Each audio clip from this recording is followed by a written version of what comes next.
வணக்கம் குரு ஜோதிடம் நேயர்களே. நான் உங்கள் அன்பான சயின்டிபிக் வேதிக் அஸ்ட்ராலஜர் அஸ்ட்ரோரஞ்சி பேசுகிறேன்.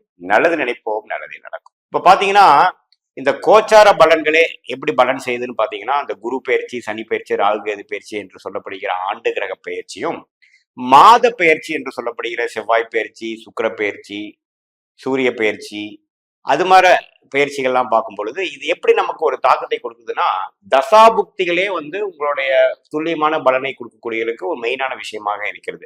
உங்களோட ஜென்ம ஜாதகத்துல நீங்க எந்த நேரத்துல பிறந்தீங்க, எந்த தேதியில பிறந்தீங்க, எந்த ஊர்ல பிறந்தீங்க வச்சு உங்களுக்கு தசாபுக்திகள் எப்படி போயிட்டு இருக்கிறத வச்சு அந்த தசைகள் உங்களுக்கு சாதகமான பலன்களை கொடுக்க போகிறதா அல்லது கொஞ்சம் டிலே பண்ணி ஒரு அன்ஃபேவரபிளா கொடுக்க போகுதா அப்படிங்கிறது உங்களுடைய கோச்சாரம்.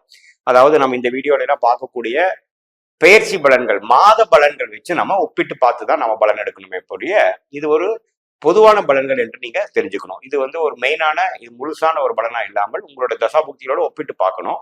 அந்த அடிப்படையில பாத்தீங்கன்னா இந்த ஜூன் மாதம் எப்படி இருக்குது அப்படின்னு பார்த்தோம்னா, 2024 ஆண்டு கிரகம் எந்த பயிற்சியும் இல்லை. குரு ரிஷபத்திலே கண்டினியூ ஆகிறார். மே 1ஆம் தேதியான பயிற்சி பாத்தீங்கன்னா ஜூன் மாதமும் ரிஷபத்திலே குரு இருக்கிறார். அதே சமயத்துல ராகு மீனத்திலும் கேது கன்னியிலையும் தொடர்ந்து இருக்க போகிறார்கள். சனியும் கும்பத்தில் இருக்க போகிறார்கள். மாத கிரகங்களாகிய செவ்வாய், சுக்கிரன், புதன், சூரியன் தான் பயிற்சியாக போகிறது இந்த ஜூன் மாதம். குறிப்பா பாத்தீங்கன்னா புதன் பாத்தீங்கன்னா 1ஆம் தேதியே ரிஷபத்துக்குள்ள வரார். மேஷத்திலிருந்து ரிஷபத்துக்குள்ள 15ஆம் தேதி பாத்தீங்கன்னா ரிஷபத்திலிருந்து மிதுனத்துக்கு ஆட்சி பலம் பெறுகிறார். அப்புறம் கடைசி நாள் ஆகிய ஜூன் 30 அன்னைக்கு பாத்தீங்கன்னா கடகத்துக்கு போறார். அதே சமயத்தில் சுக்கிரன் பாத்தீங்கன்னா ஜூன் 13ஆம் தேதியே ரிஷப ராசியில ஆட்சி பலத்தோட இருந்து மிதுனத்துக்கு நட்பு வீட்டுக்கு போகிறார். அதே சமயத்துல சூரியன் உங்களுக்கு இந்த வைகாசி மாசம் முடிந்து ஜூன் 15ஆம் தேதி பாத்தீங்கன்னா மிதுனத்துக்கு போகிறார். இதுதான் இந்த மாதத்தில் வரக்கூடிய சூரியன், சுக்கிரன், புதன் பயிற்சிகள். செவ்வாய் என்ன ஆகுதுன்னு பாத்தீங்கன்னா 2ஆம் தேதி, ஜூன் 2ஆம் தேதியே மேஷத்துக்கு ஆட்சி பலத்தோட வருகிறார். மீனத்தில் இருக்கிற செவ்வாய் மேஷத்துக்கு ஆட்சி பலம் பெற்று அந்த மாதம் முழுக்கும் மேஷத்தில் ஆட்சி பலத்தோட இருக்க போகிறார். இதுதான் ஜூன் மாதத்தோட கிரகத்தின் அமைப்புகள். இப்போ ஃபர்ஸ்ட் டைம் நம்மளுடைய சேனலுக்கு வரவங்க மறக்காம சப்ஸ்கிரைப் பண்ணுங்க. ஃப்ரெண்ட்ஸ் அண்ட் ரிலேட்டிவ்ஸ்க்கு பிடிச்ச வீடியோஸை ஷேர் பண்ணுங்க. லைக் பட்டன் கிளிக் பண்ணுங்க. தொடர்ந்து நம்மளோட வீடியோஸ் பாருங்க. இந்த வீடியோவில் நம்ம என்ன பார்த்துட்டு இருக்கோம்னா, ஜூன் 2024 கும்பராசிக்காரர்களுக்கு எப்படி இருக்க போகிறது நம்ம பார்க்க போறோம். அதாவது கும்பராசிக்காரர்களுக்கு கடந்த 1.5 வருஷமாவே ஜென்மசனி நடந்து கொண்டிருக்கிறது. அதாவது 7 நாட் சனியில நடு பகுதி என்று சொல்லப்படுகிற ஜென்மசனி நடந்து கொண்டிருக்கிறது. எல்லாத்துக்கும் தெரியும். சனி ராசிக்குள்ளேயே இருக்கிறார். 2ஆம் இடத்துல ராகு இருக்கிறார். தன குடும்பஸ்தானத்துல ராகு இருக்கிறது. இன்னுமே அந்த விஷயத்தை இன்னும் கொஞ்சம் கடுமைப்படுத்துகிறது. ஆனா இப்போ மாத கிரகமாகிய சுக்கிரன், புதன், சூரியன் குருவோட சேர்ந்து 4ஆம் இடத்துல கும்பராசிக்கு வர்றது ஒரு அருமையான அமைப்பு. இந்த ஜென்மசனி காலத்துல சில விஷயங்கள் உங்களுக்கு நடத்தி காட்டி ப்ரெஷர், டென்ஷன் எல்லாமே கொஞ்சம் குறையக்கூடிய அமைப்புக்கு ஒரு ஆரம்பகட்ட மாதமாக இந்த ஜூன் மாதம் இருக்கு. குறிப்பா முதல் ஆஃப், 2வது ஆஃபும் பாத்தீங்கன்னா நல்ல ஒரு ரிட்டர்ன்ஸ், நல்ல ஒரு தன்மை தான். அது வேற மாதிரி ஒரு காம்பினேஷன்ல வரும். அது எப்படின்னு பார்ப்போம். இப்போ பாத்தீங்கன்னா 4ஆம் இடமும் 5ஆம் இடம் தான் பாத்தீங்கன்னா ஒரு லைஃபுக்கு வேணுங்கிற ஒரு அருமையான ஒரு இடங்கள். அதாவது 4ஆம் இடங்கிறது இடம், வீடு, மும்மூல் ப்ராப்பர்ட்டிஸ் அதெல்லாம். அதே சமயத்துல சுகஸ்தானம், அம்மா ஸ்தானம், தாயார் ஸ்தானம் என்று சொல்லப்படுகிறது. உங்க தொழில் வேலைக்கு அதிகமாக கனெக்ட் ஆன ஒரு பாவம் 4வது பாவம்.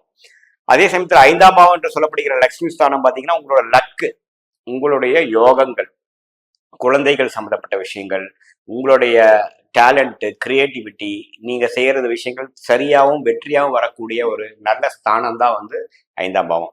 இந்த 5ஆம் பாவத்துல பாத்தீங்கன்னா 2nd ஆஃப் ஜூன் 15லிருந்து 20-30க்குள்ள பாத்தீங்கன்னா சூரியன், சுக்கிரன், புதன் எல்லாமே போறாங்க. அதே சமயத்துல அதுக்கு முன்னாடி இருக்கிறத பாத்தீங்கன்னா இந்த 3 கிரகம் குருவோட சேர்ந்து 4ஆம் இடத்துல சஞ்சரிக்கும் பொழுது அருமையான ஒரு காலகட்டமாக ஜூன் மாதம் கும்பராசிக்காரர்களுக்கு, இப்படி ஒரு ஜென்மசனி அவதிப்பட்டிருக்கக்கூடிய கும்பராசிக்காரர்களுக்கு ஒரு பாலைவனத்தில் சோலைவனம் அப்படிங்கிற மாதிரி ஒரு பரவாயில்ல சார். ஜூன்ல சில விஷயங்கள் ஒரு 4 பிரச்சனை இருந்ததுன்னா ஒரு 2 மெயின் பிரச்சனை முடிஞ்சது எனக்கு.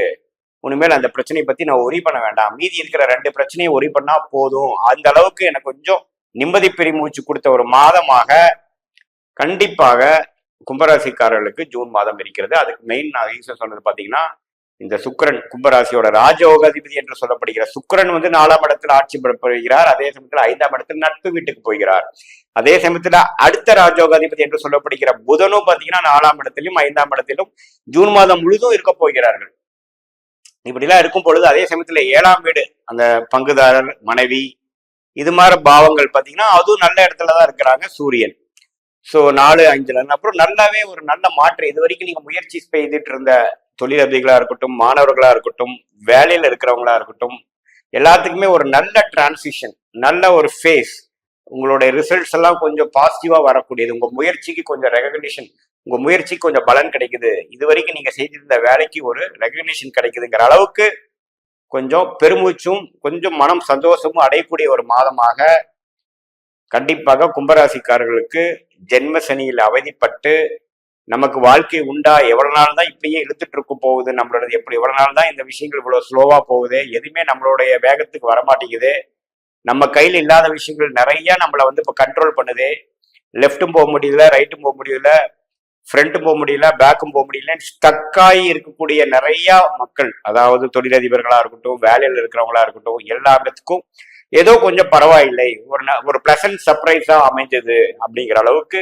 சுபகிரகத்தின் தாக்கங்கள் நல்ல பாவத்தில் வந்து உங்களை வாழ்க்கையில் வந்து கொஞ்சம் ஜென்மசனி தாக்கத்திலிருந்து படிப்படியா நீங்க இறங்கி 2025 நல்லா வருவீங்க அப்படிங்கிறதுக்கு ஒரு ஒளியும் ஒரு நம்பிக்கையும் கொடுக்கக்கூடிய ஒரு மாதமாக ஜூன் 2024 கண்டிப்பாக உண்டு. அதனால இந்த ஜூன் மாதத்தை இப்பவே நீங்க வந்து ஒரு 10 நாள் 15 நாள் முடிய இந்த வீடியோலாம் நீங்க பார்ப்பீங்க. அதுக்கு தகுந்த மாதிரி சில விஷயங்கள் பிளான் பண்ணி பலன் அணிவிக்க வேண்டும் என்பதுதான் என்னுடைய வேண்டுகோள். மீண்டும் மற்றொரு காணொலியில் சந்திப்போம். நன்றி, வணக்கம்.